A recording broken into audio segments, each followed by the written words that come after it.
Premier Doug Ford are speaking following their first official meeting. We'll listen in. Olivia, Chow, we just had a great conversation. Actually, we've had quite a few conversations over the last little while. You know, we've known each other for many years. In fact, our two families go way back. And when my brother Rob was first elected to City Hall, Jack was a seatmate and showed Rob the ropes. And Rob got along with Jack very well. And Jack and Rob showed that you don't have to agree on everything to work together. But before I start off with a speech, I have a beautiful picture that we found. And this says everything. And I want to present this to you, Mayor. And there's you, and there's Rob, and there's Jack, a bronze statue. But first I'll show it to the cameras. Kind of. Look how beautiful that is. Yeah. You always try to make me cry, don't I you? know. Thank you so much. People don't understand. You kind of get choked up a little bit. That's my mother-in-law. Yeah. And that's Mike. Pat McConnell is no longer with us. That's right. He's no longer with us, and he's no longer with us. She's no longer with us. So. Yeah. So that's a beautiful bronze statue, and I remember Rob coming to me and saying there was a request to name the ferry docks after him, and we, without hesitation, Rob said immediately, because again, you don't always have to agree on things to really learn. And Rob, Mayor, told me that when Jack was beside him, he showed him the ropes on how City Hall worked, because Jack was an expert at how City Hall worked. And I said, Rob, then how did you know what to vote? He goes, I just looked over at Jack, and usually I press the opposite button than he did. So but in saying that, in that time, I've also had the pleasure of getting to know the mayor as a thoughtful leader who brings people together, because that's how you get things done, by working together. And Mayor Chow and I, we're committed to working together. And while we won't always see eye to eye, we won't let our differences get in the way of moving forward on things that we agree on, like building homes and building public transit and critical infrastructure projects. Those are the areas that are critical to the people of Toronto, but also areas that we can work together. We've already shown what we can do to help solve some of the Toronto's most pressing challenges when we work together. Ontario is investing another $42 million, including $26 million for the City of Toronto through the Canada Ontario Housing Benefit to ease growing pressures on homeless shelters by helping thousands of asylum seekers move into long-term housing.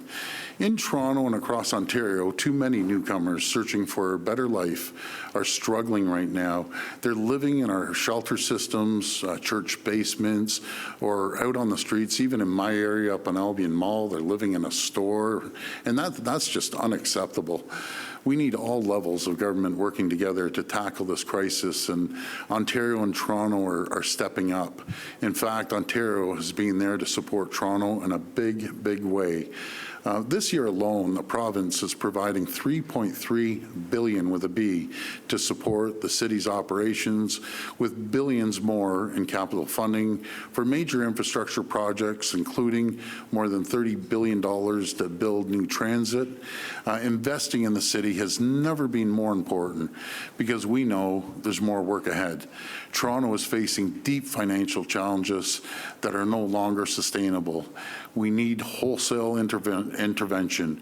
We need governments to work together to deliver solutions that protect services, avoid new taxes, and put the city on a path towards long-term financial stability. Simply put, Toronto needs a new deal. That's why today, Mayor Chow and I agreed to a New Deal working group. We also agreed the path forward needs to be rooted in supporting smart and effective growth, not painful program cuts or new taxes on people and businesses. This working group will have a mandate to bring forward solutions that respect and support the efficient delivery of local governance and city programs, and support the delivery of shared priorities like building affordable and attainable homes, public transit, and city-enabling infrastructure. Toronto is too important to Ontario and Canada's economic success to let these problems linger, and we need all levels of government working together. That's why we're urging the federal government to meet us at the table by joining this New Deal working group. It's certainly my expectation that any agreement will include additional financial support from the federal government. I want to thank you, Mayor, for your partnership, and I know we're going to do great things together. We're going to get things done for the City of Toronto. Thank you, and may God bless the people of Ontario, and I'll pass it over to you, Mayor. Thank you. What a touching present that I just received. It was a surprise. Mr. Premier, thank you for a beautiful present. I think my family and my grandchildren will be very grateful, because in it is also my late mother-in-law and your late brother, and Pam McConnell, who often talk about how we are, when we work together, we're really working for the future generation. And I know that one of your daughters just got married, and eventually maybe there'll be some grandchildren. We're looking forward to building a city in Ontario that works for everyone. I'm also very grateful that the Premier had a new announcement on the housing benefits. It would benefit almost 2,000 refugees, claimants, and people that are homeless to find permanent housing. And that's also give those people that are most desperate a source of hope. This weekend, I helped celebrate the 60th anniversary of Good Shepherd. They've been housing homeless folks and providing food for them. And I met one woman there that were homeless, were addicted. She came up to me and said how her life changed because she had an agency and a home that she feels very comfortable and secure in, and that she's now helping other people. This city is full of people like that. What we need to do, of course, is to work together to build a city that's more affordable, safer, and more caring, where everyone feel they belong, whether they are from different parts of the world, just arriving here, or that whatever income level they are. Today's discussion ranged on many topics that are really important to people of Toronto and Ontario. The Premier and I agree that Toronto is the economic engine.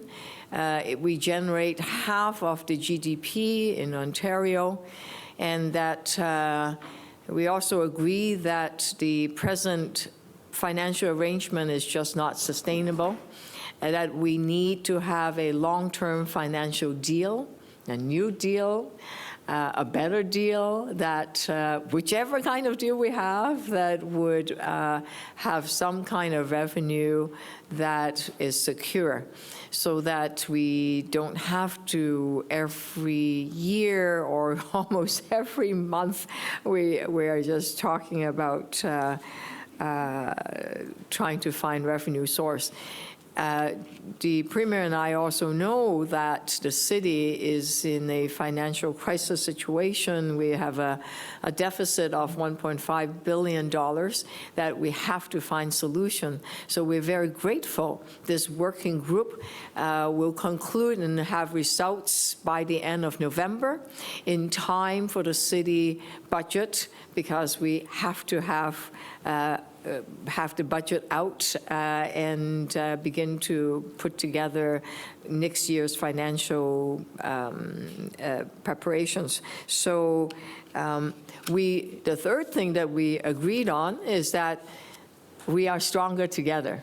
that the only way to accomplish something is by working together. And there's a pledge that we'll work closely together in order to accomplish this new deal. I am extremely pleased about that because Toronto on a stronger financial footing will mean that the city is going to be so much more affordable and that the residents will get much better services for decades to come. We know that is urgent, so that we are also inviting the federal government to join us. They do have some financial means, and we are hoping that they would do so. Now that today is the first day the House of Commons convene, we hoped that we can have the federal government engaged with us. I look forward to working with the Premier on this long-term working group. Not that we're going to agree on everything, but we certainly found the common ground, and we will work closely together so that we could create a more affordable, more transit-friendly, and a more caring and safer city where everyone feels they belong. So thank you very much, and we're open for questions. If reporters could please line up at the microphone behind me, please identify yourselves by name and outlet. It'll be one question and one follow-up. First question. Good afternoon. Mark McAllister from City News. Hi, Mark. Very quickly, you've mentioned a working group with a deadline of end of November. That's a fairly tight deadline to come up with some sort of new deal, and there's been very specific asks that have come from the city in terms of actual dollars versus permission to increase some sort of revenue tool. Which are you expecting by the end of that time, or is it open-ended at this point? Well, it's really open-ended on the discussions. That's why we thought we'd put the working group together. There'll be senior staff from the city, senior staff from the province working together, and I'm very, very confident we'll come up with a solution. We understand the situation the City of Toronto is in, and we're going to be there to support them every step of the way to have sustainable funding.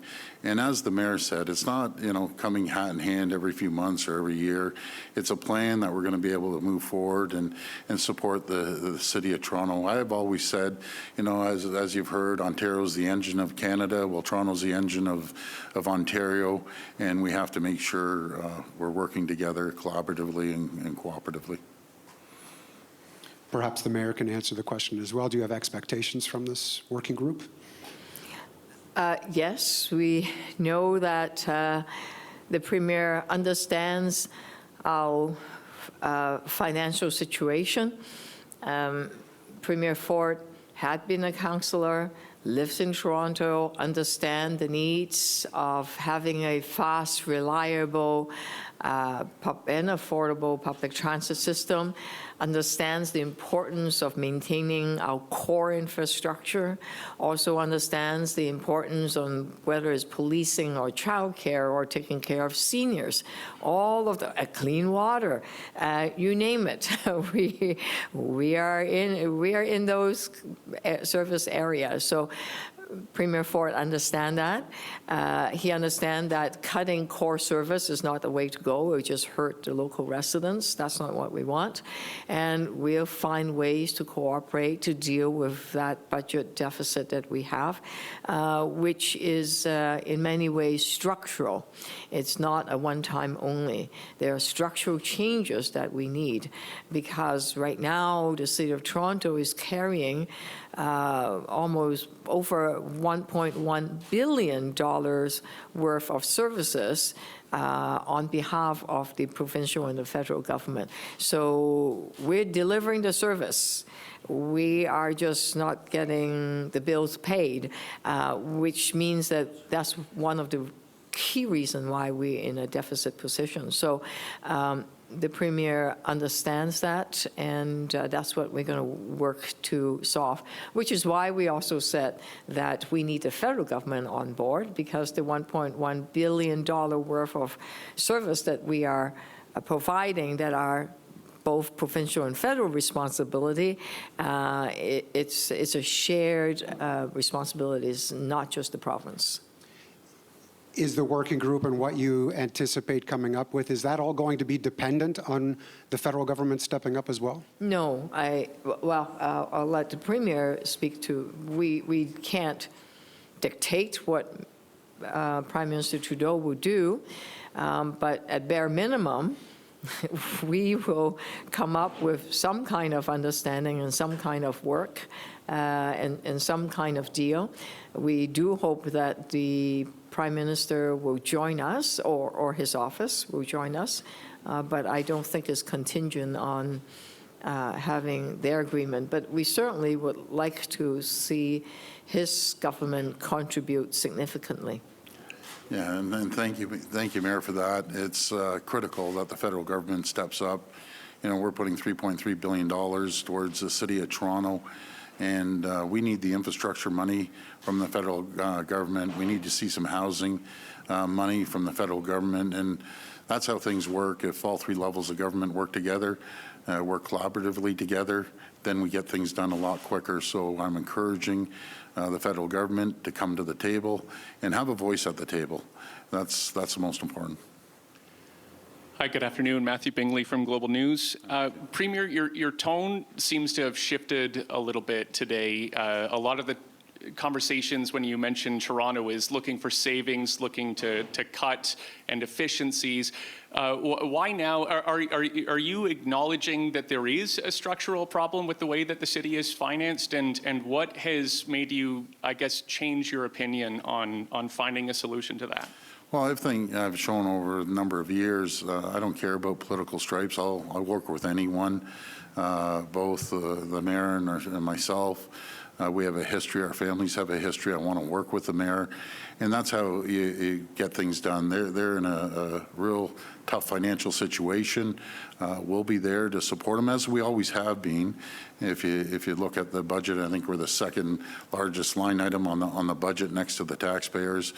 And we're going to continue working on the key areas of housing and making sure that we have the infrastructure right down to the water. That this goes all the way back to when I was a city councillor, the infrastructure backlog, and make sure that the housing is there too. So that's what we're going to focus on, and in transit. But that's what we'll focus on, and we're going to have a very good working relationship to move things forward. And Premier, if that working group, I'm sure the idea of a Toronto sales tax, I mean, a municipal sales tax came up during your meeting. If this working group comes back and says, this is the best way to have that long-term financial stability for Toronto, will you support a sales tax that's Toronto-led? I'm just not in favor, and especially in these times that people are struggling to put more of a burden on the backs of the taxpayers. There's always ways to, we look at revenue growth opposed to taxing people, and there's always a way of doing it, but the working group's going to work well together and report back to the mayor and myself and the appropriate ministers, and we'll get through this as we have in the past. We'll show the support needed to help out the City of Toronto, and that goes for all cities right across this province, large cities. We're there to support them. We've put $1.5 billion out there for an incentive to build more homes. And by the way, I want to congratulate Toronto. They're doing a phenomenal job so far, and I truly believe they're going to continue doing a great job in creating attainable and affordable homes and even regular homes, nonprofit homes. So that's what we're going to focus on with them. Ben Spur from the Toronto Star. Premier, you say that you're opposed to any new taxes, but one of the things that City Council has asked for is the potential for a slice of the existing HST, which technically I guess wouldn't be a new tax. Would you be open to that idea?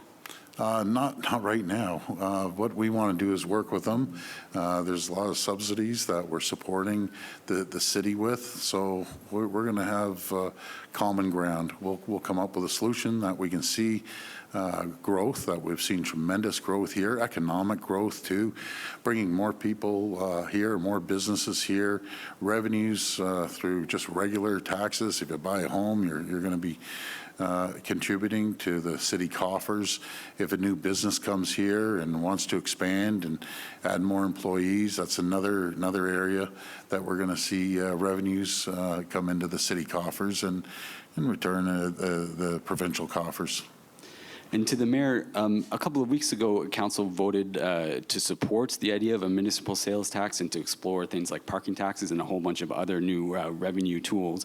And yet the mandate of this working group says that one of the goals is to avoid new taxes. So how do you square what council has asked for and voted for with this working group that you've committed the city to today?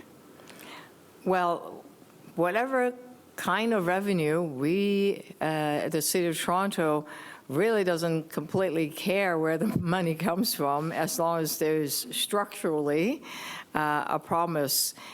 So, for example, if the existing existing sales tax, a portion of it can be shared, or that some of the services which we delivered, whether it is some of the highways, or we deliver welfare, for example, on OW.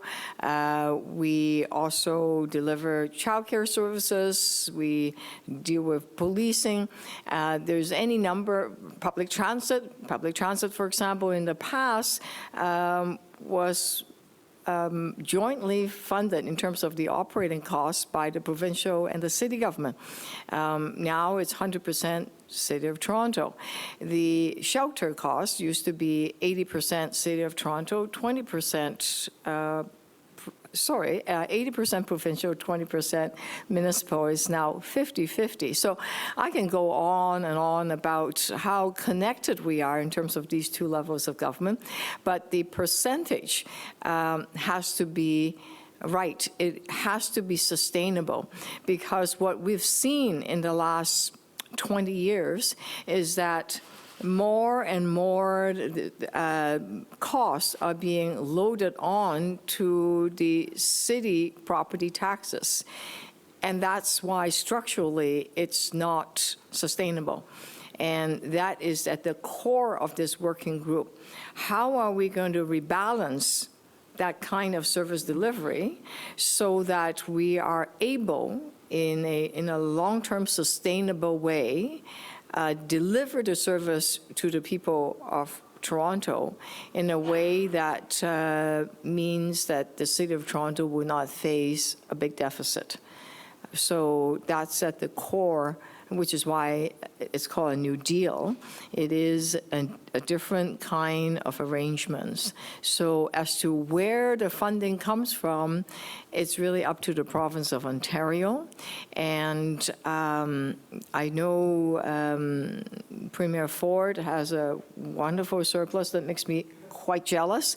And wherever he can find the funding, I will just welcome it.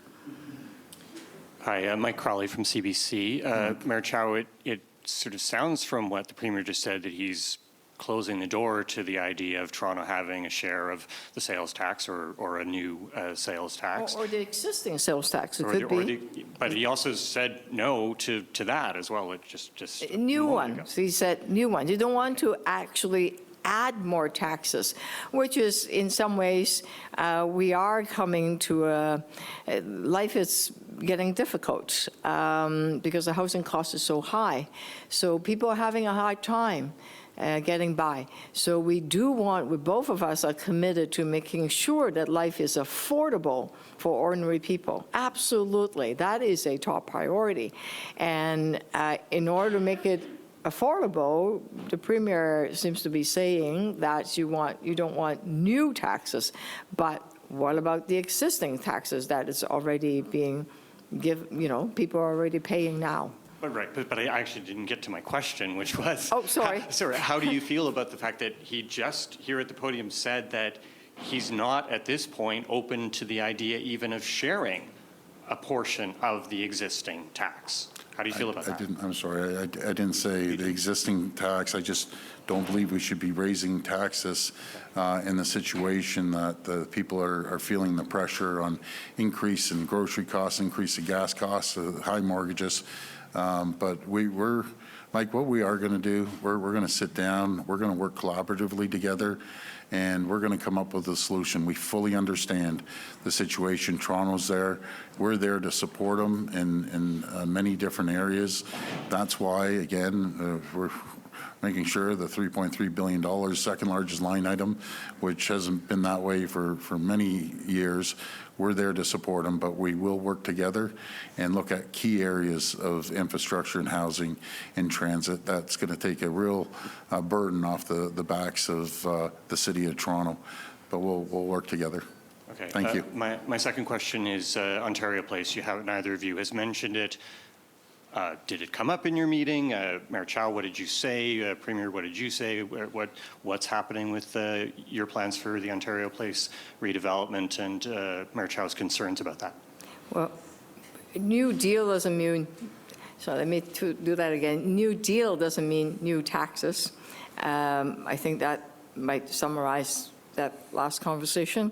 Yes, Ontario Place was discussed, and my position has always been clear. There's a City Hall process. I want to make sure that it's honored. It wouldn't be delayed, because I think it's important that when we made a promise that the final planning decision would come forward in December, that would be honored, because it's important that we don't once we said that is what we said we would do, we will do so.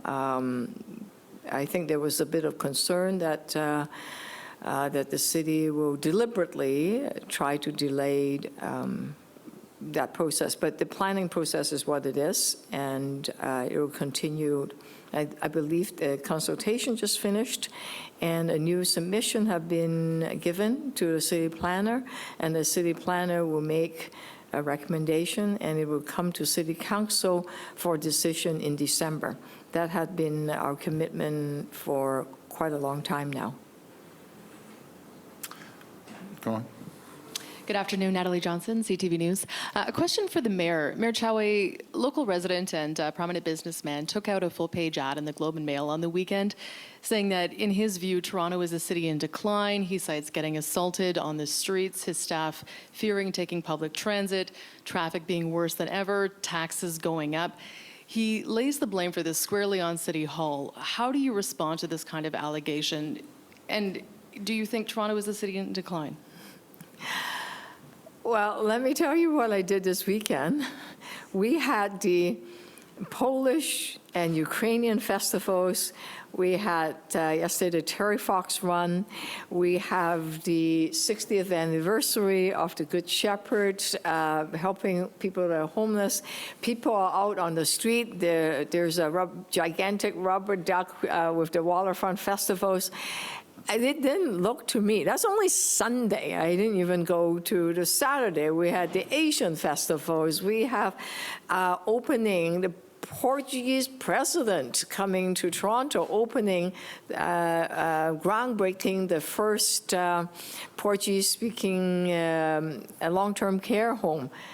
My gosh, the kind of building, the kind of activities that's on the street, it's exciting. People are having a great time. They are shopping and eating and enjoying each other's company. It didn't look to me as it didn't feel like a city in decline at all. In fact, if you talk to both the Polish festival organizer and the Ukrainian festival organizer, they said this year had the highest number of people coming out than ever. So that gives me great confidence that our city is vibrant, is diverse, is celebratory, and people are enjoying each other's company. Now, having said that, can it be safer? Absolutely. Yes, we saw some violence on the street. And can it be more affordable? Yes. Can the service be better? Absolutely, which is why we're here. Can it be more caring? Yes, of course. But those are the things we can work on. but I reject that whole notion that the city is in decline. It needs help. We need the provincial and the federal government helping us, but we need the citizens chipping in, which they're doing. They're volunteering. They are working hard. But I reject the premise that we are in serious decline. Hi there, Alan Hale from Queen's Park today.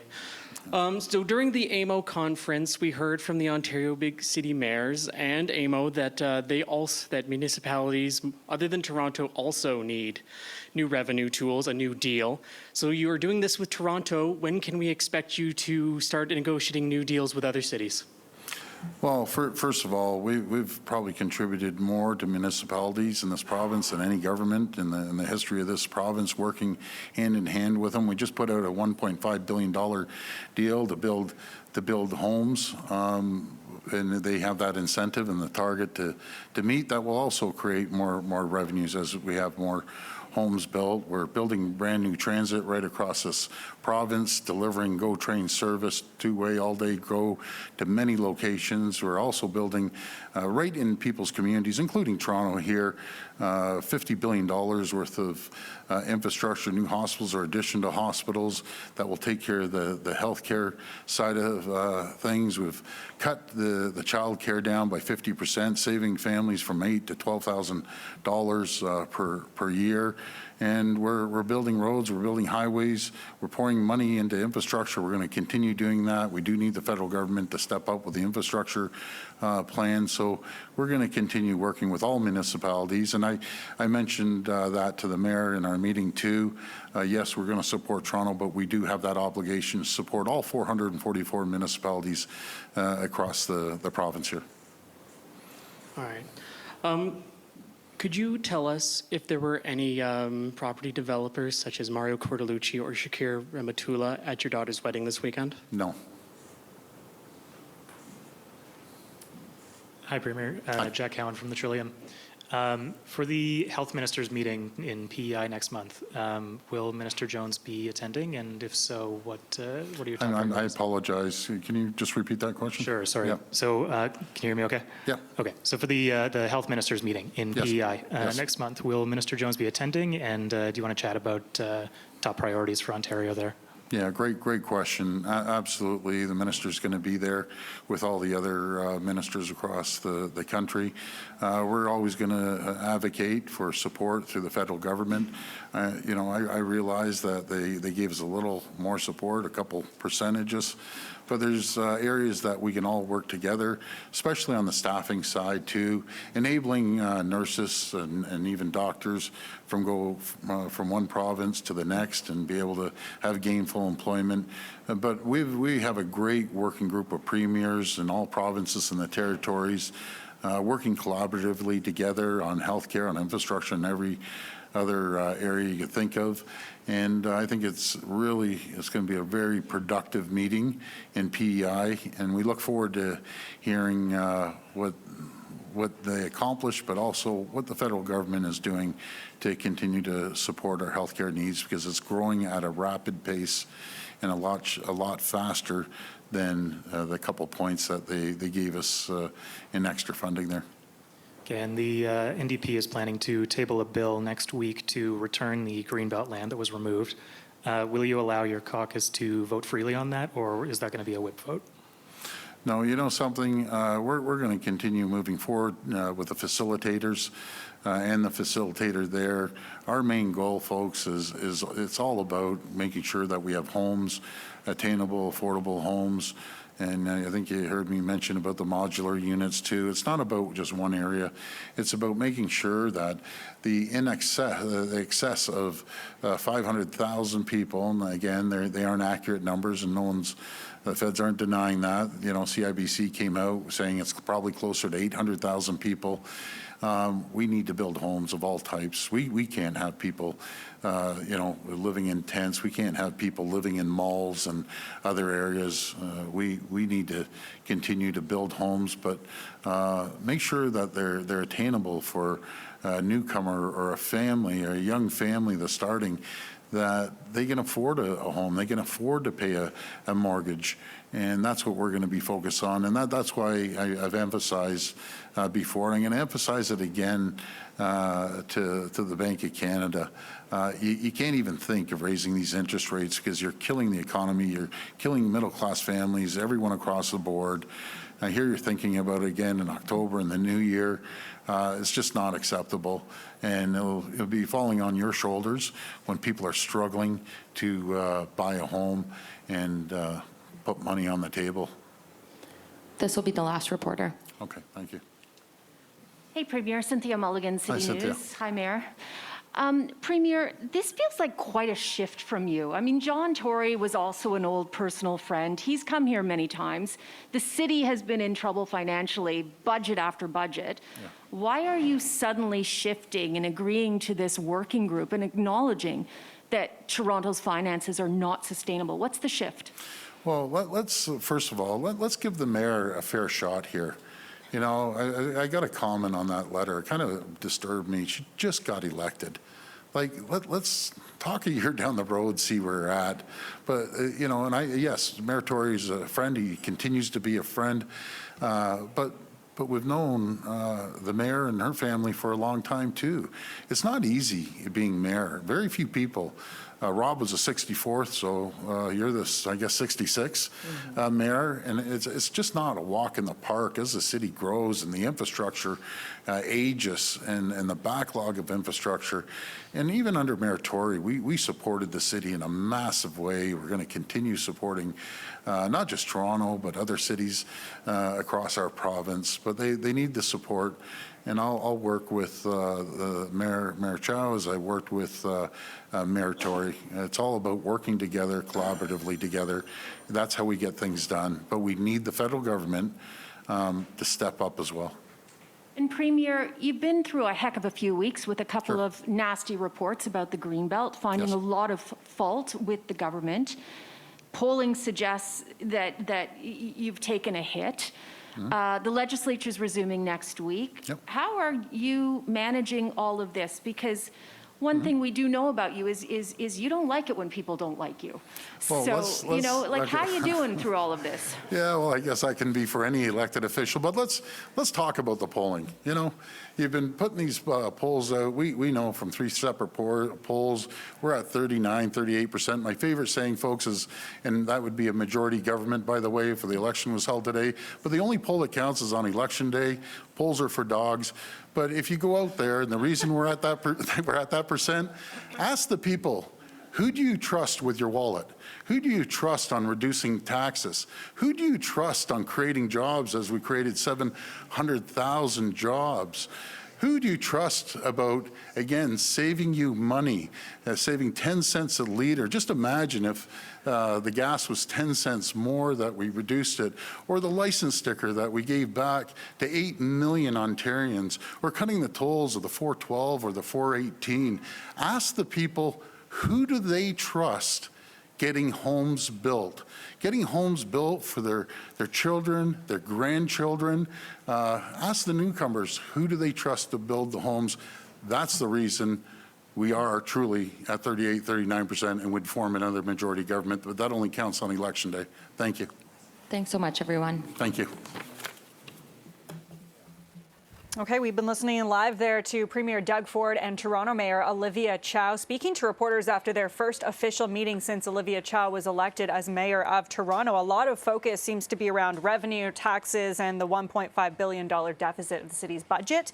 The Premier says there will be a new working group with Mayor Chow's office on a new deal for Toronto, and that new deal will be negotiated for sustainable funding. And you heard Mayor Olivia Chow there also saying that any new revenue needs to come from the province. So definitely the Premier today striking a new tune on that.